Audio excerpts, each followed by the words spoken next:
سعودی عرب جیسا ملک دنیا میں موجود تھا،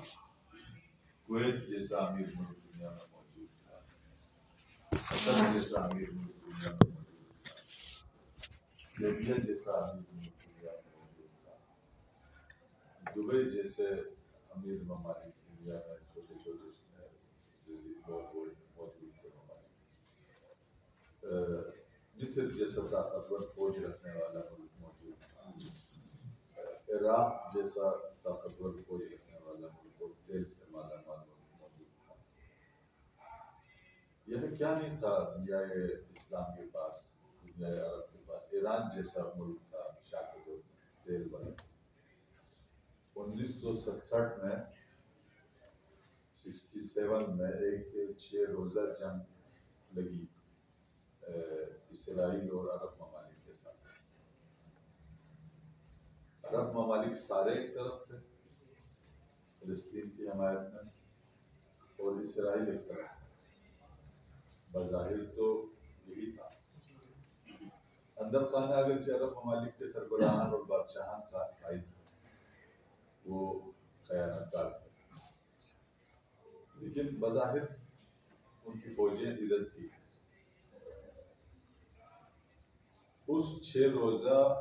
عرب اسرائیل جنگ میں عربوں کو شکست پائی۔ اسرائیل سکڑنے کے بجائے پھیل گئی،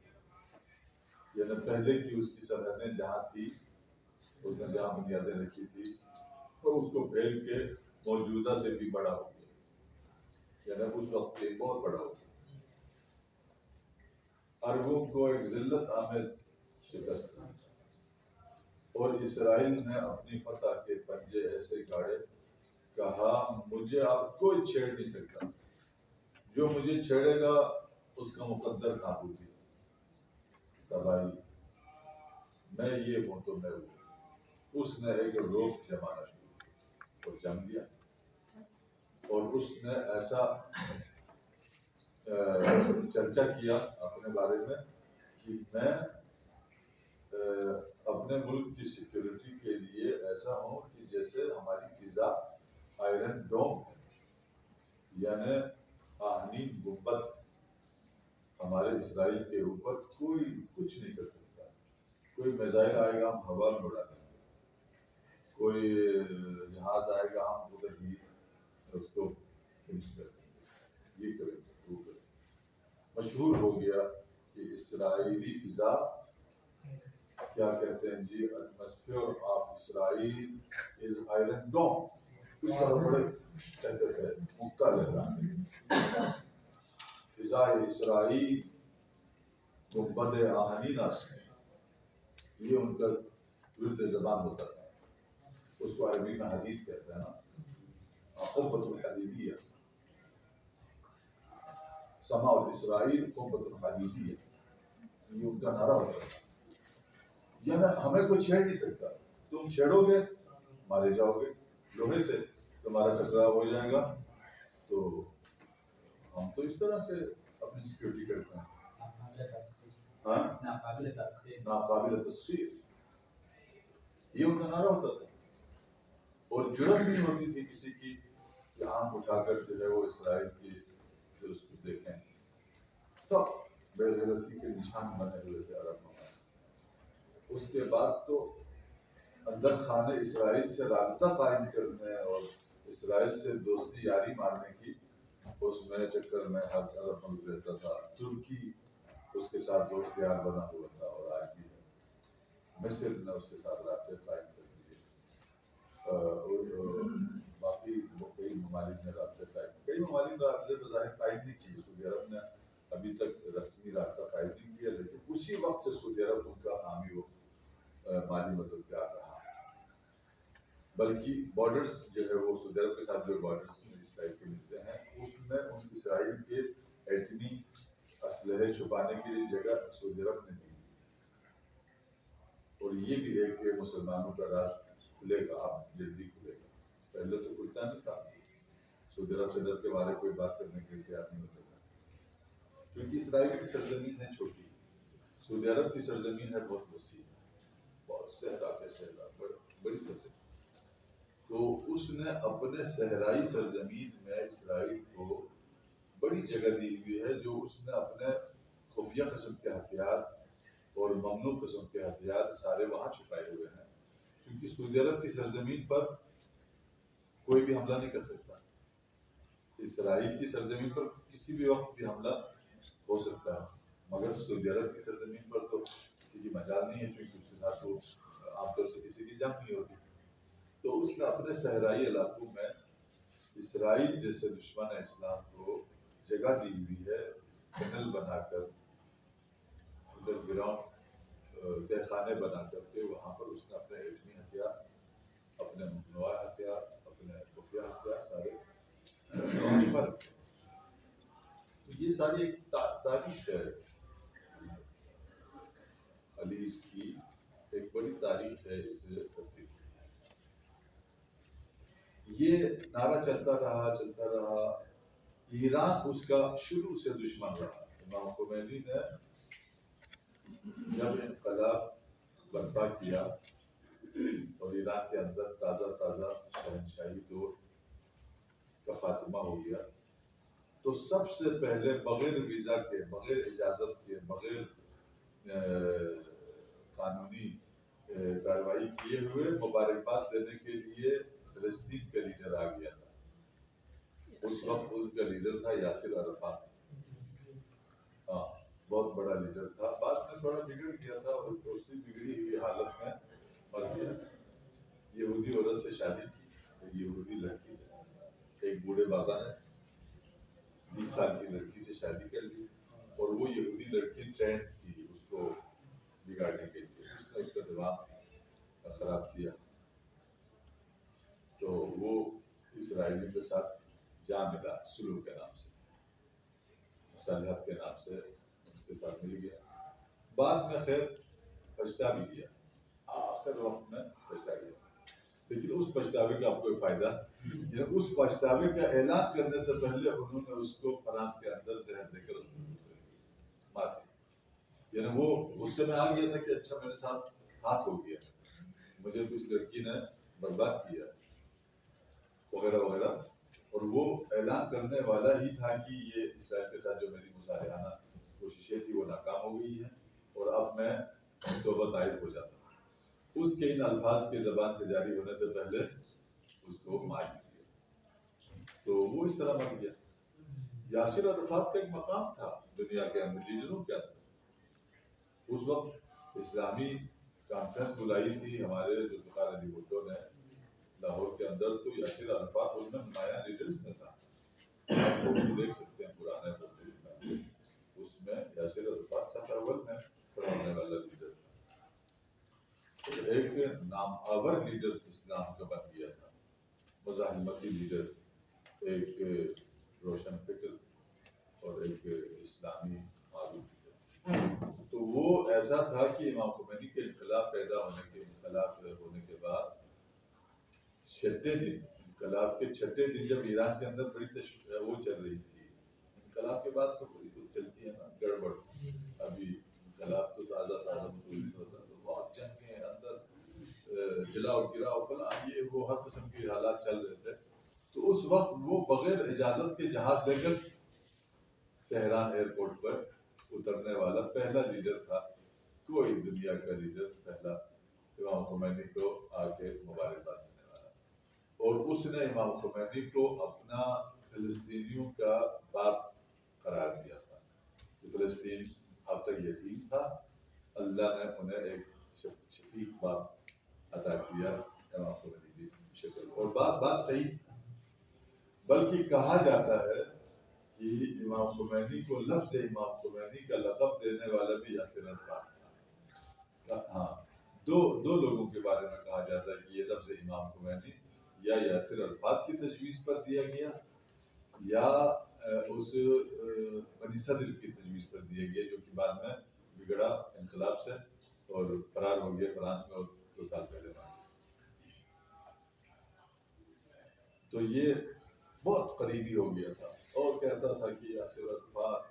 فرزند انقلاب ہے، یاسر عرفات اس انقلاب کو فلسطین میں کرے گا، یاسر عرفات یہ کرے گا، یاسر عرفات۔ ایران میں بھی بلے بلے ہو گیا، یاسر عرفات ہمارے جو بھائی ہیں ایران ہے، تو بہت فلسطینیوں کو ایک آنکھ کھل گئی، فلسطینیوں کی جان میں جان آ گئی، فلسطینی اپنے آپ کو بے یار و مددگار سمجھنے سے مایوسی سے نکل آئے۔ اس کے بعد دیکھا کہ یہ ایران تو اپنے تیل کی ساری توانائی اور اپنی قوت فلسطین کی اس میں توانائی میں اضافہ کرے گا اور فلسطین کو مزید مضبوط کرے گا۔ انہی امریکہ، اسرائیل اور سامراجی قوتوں نے اور سعودی عرب اور کویت اور عربی ممالک نے صدام کو بھڑکا دیا کہ صدام تم ایران کو سبق سکھاؤ، ورنہ تو یہ تو عرب ممالک پر ایران چڑھ دوڑے گا اور سب عرب ممالک کو شیعہ کر دے گا، سب عرب ممالک میں شیعت پھیلا دے گا، تو یہ کرے گا تو وہ کرے گا، فلاں فلاں فلاں فلاں۔ صدام کو ایک اسلحہ اور پیسے کی بھرمار کر دی، اور صدام نے بھی کہا میں تہران میں دوپہر کا کھانا کھاؤں گا۔ کسی خبرنگار نے کہا آپ اس جنگ سے کیا دینا چاہتے، کیا فلاں فلاں، اس کو ایک بات پوچھی تو اس نے کہا یہ بات تم تہران میں مجھ سے پوچھو، ہاں یہ بات تم مجھ سے تہران میں پوچھو کہ میں تمہیں وہاں جواب دے دوں گا۔ فلاں اس نے ایران المجوسیہ، ایران مجوسی کا نعرہ لگا دیا، ایران مجوسی ہے، فلاں ہے، شیعہ ہے، رافضی کر کر کے تو عربی اور فارسی اجمی تعصب کا نعرہ لگا کے ایک ایسا اٹیک کر دیا کہ ایران میں تو نہ فوج ابھی منظم ہوئی تھی، اس لیے انقلاب آ گیا تھا، پچھلی فوج تو ٹوٹ گئی تھی، پچھلی فوج کے سارے جنرلوں کو یا تو پھانسی دی گئی تھی یا فرار ہو گئے تھے یا جیلوں میں، یا اس کو کمان کرنے والا کوئی بھی نہیں تھا، نئی فوج کوئی تھی نہیں، پرانی فوج بکھری ہوئی تھی۔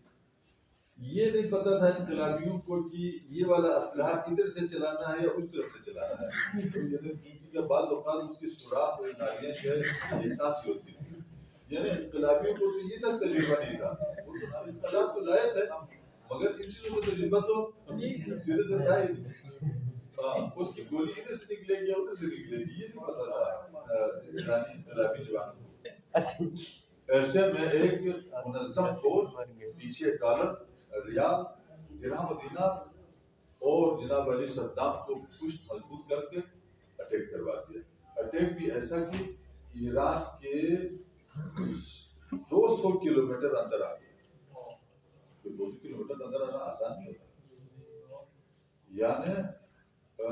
یہاں اگر بارڈر ہو تو تقریباً جو ہے لاہور کے نزدیک جو ہے تک چلے گئے ہو، ملک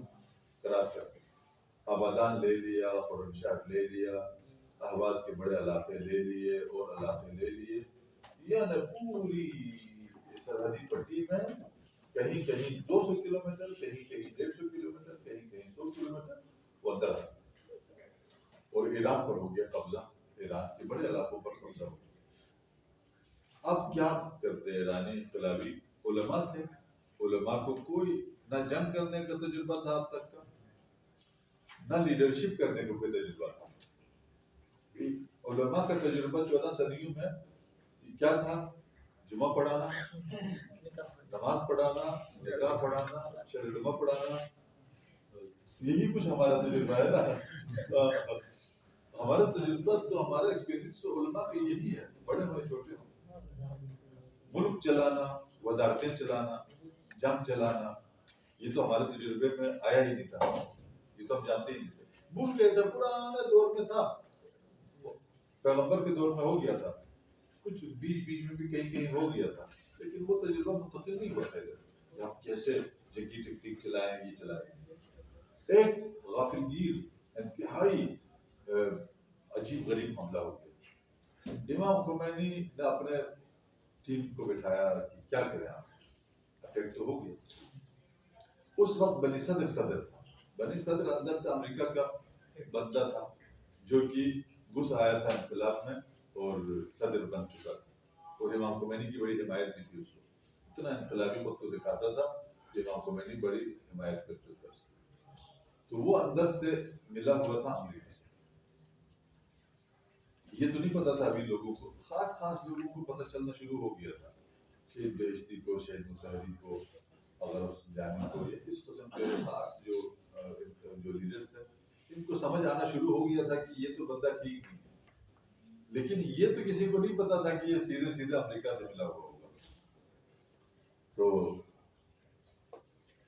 صدر صاحب جو ہے وہ آنے لال تھے رہبر کے بعد، رہبر امام خمینی تھے، اس کے بعد تو انتظامی امور سارے تو صدر صاحب کے پاس تھے. تو صدر صاحب قرار پائے جی کمانڈر ان چیف، جنگی طور سے کمانڈر ان چیف بنا دیا امام خمینی نے بنی صدر کو کہ تم کمانڈ کرو، بہرحال اس فوج کو منظم کرو، پچھلی فوج کو، نئے جوانوں کو شامل کرو، تو کچھ نہ کچھ کر کے اس جنگ کو نمٹانا تو ہے، ہم نے اپنے ملک کو کسی کے قبضے میں رہنا تو نہیں دینا.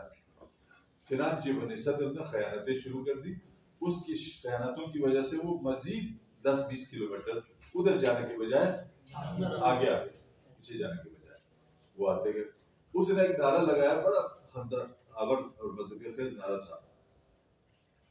وہ مجھے ابھی بھی یاد ہے. اس وقت ہم کوئی تفصیلی چیزیں تو ہمارے سامنے نہیں آتی تھی، ہم یہاں بچے بھی تھے اور یہ کہ سنتے تھے، بس اسے ریڈیو وغیرہ سنتے تھے، کبھی کبھار ویسے استادوں سے سنتے تھے. تو وہ اتنا ایک مبہم سا نقشہ ہمارے ذہن میں تھا، ایران کے خلاف جنگ ہوگی، ہم نے دعائیں پڑھی، ہماری منہ تک سوکھ گیا انگریزی کو پڑھ کے، لاکھوں انگریزی کو ہم نے صدام کی نابودی کے لیے، ایران کی فتح، یہ پورے بلتستان میں تو یہ سچویشن تھی. یہاں کے شیعوں میں کیا تھا ہمیں نہیں پتا. ہم بلتستان میں ہوتے تھے تو تمام مومنین مسجدوں میں 2-2 گھنٹے 3-3 گھنٹے نماز کے بعد انگریزی کو پڑھتے تھے، بکرے ذبح کرتے تھے ایران کی فتح یابی کے لیے، صدام کی نابودی کے لیے. بہت دل سوزی تھی، بہت محبت تھی. تو ہماری تو یہی کیفیت تھی اور سنتے تھے کہ یہ ہوا ہوگا. ایک فلم لائی گئی ایران کے انقلاب کی، وہ فلم ہم نے ان دنوں دیکھی تو ہمیں چشم دید کے انقلاب کے کچھ منظر دیکھنے کو ملے کہ انقلاب کیسے ہوا تھا، یہ ہوا تھا. وہ ابھی تک کیونکہ بچپن کی فلم تھی نا، زندگی کی پہلی فلم بھی تھی، کیونکہ وہ فلم لائی گئی تھی اور وہاں بڑی دیوار کے اوپر سکرین لگا کے دکھائی گئی. تو اس میں سب منظر چھوٹے چھوٹے دکھاتے تھے. تو فلمائش وہ بڑے اسکرین پہ چونکہ دیکھ رہے تھے تو بہت بڑا دکھائی دیتا، تو بہت دلچسپ چیزیں ہمارے لیے تھی. تو وہ منظر ابھی تک یاد ہیں، کیونکہ وہ بچپن کے منظر تھے. ایک تو زندگی میں پہلی بار فلم دیکھنے کے منظر بھی تھے. کوئی فلم ٹی وی ہم نے یہی پہلی بار دیکھا تھا، اس سے پہلے کوئی ٹی وی ہم نے کوئی دیکھا ہی نہیں تھا، کچھ بھی پتا نہیں تھا، صرف ریڈیو سنتے تھے.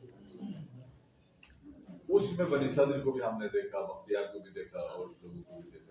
ترجمہ کرتے تھے اس فلم کا اردو میں، کوئی ترجمے کی آواز تھی تو وہ ترجمے کے ساتھ آتا تو تھوڑا تھوڑا یاد کیا.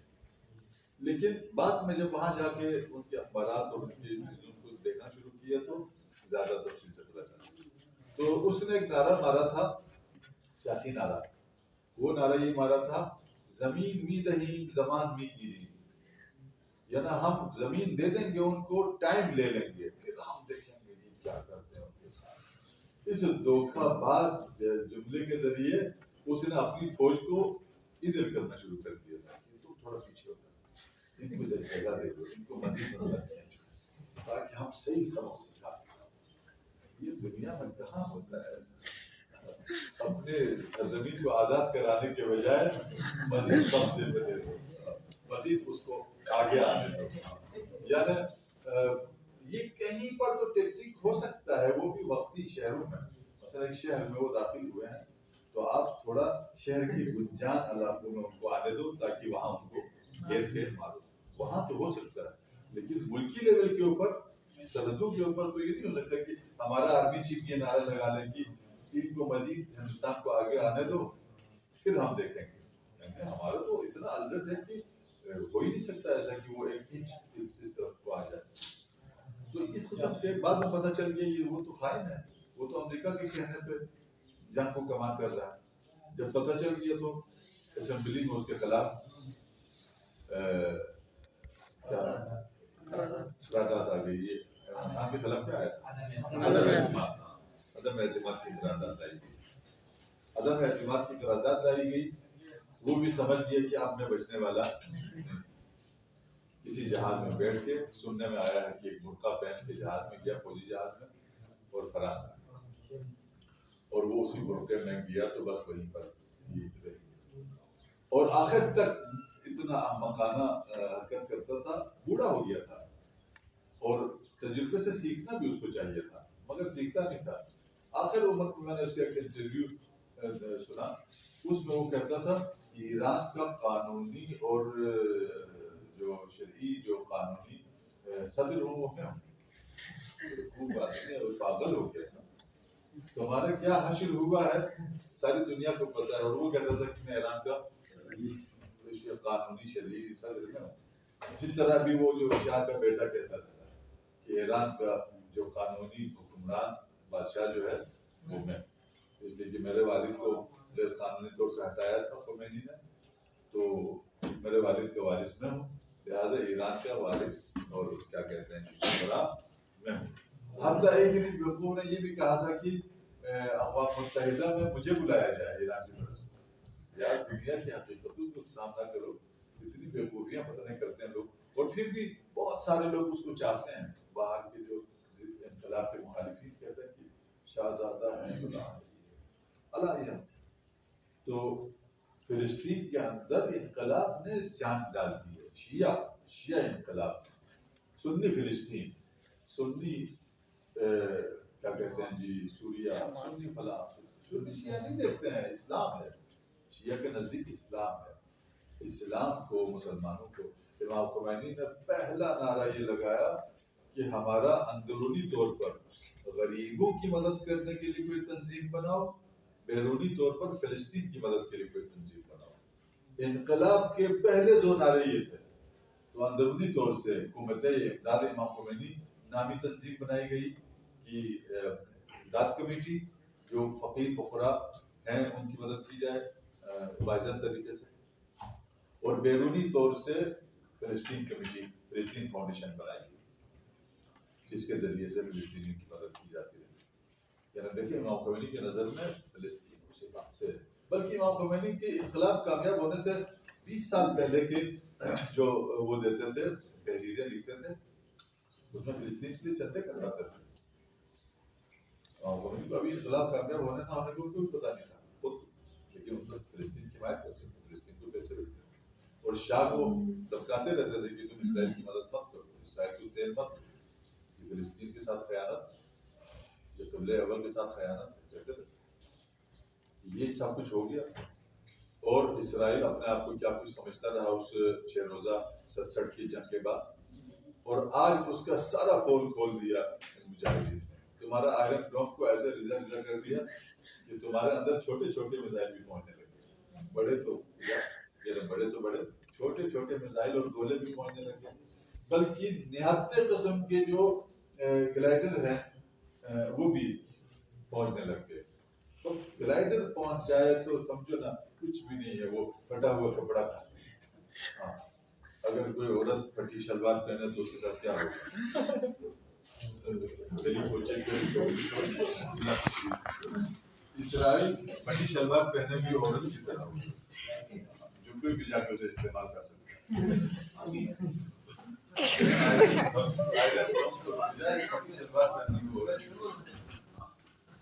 پیراشوٹ پہ جانے والے بھی تمہارے شہر کے اندر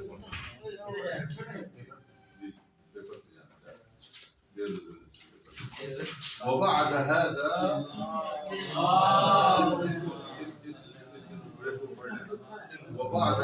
فما أعظم التجني بعد كتاب العسل، اس دور کے لکھنے والے خائنین نے جتنی جنایت کی ہے،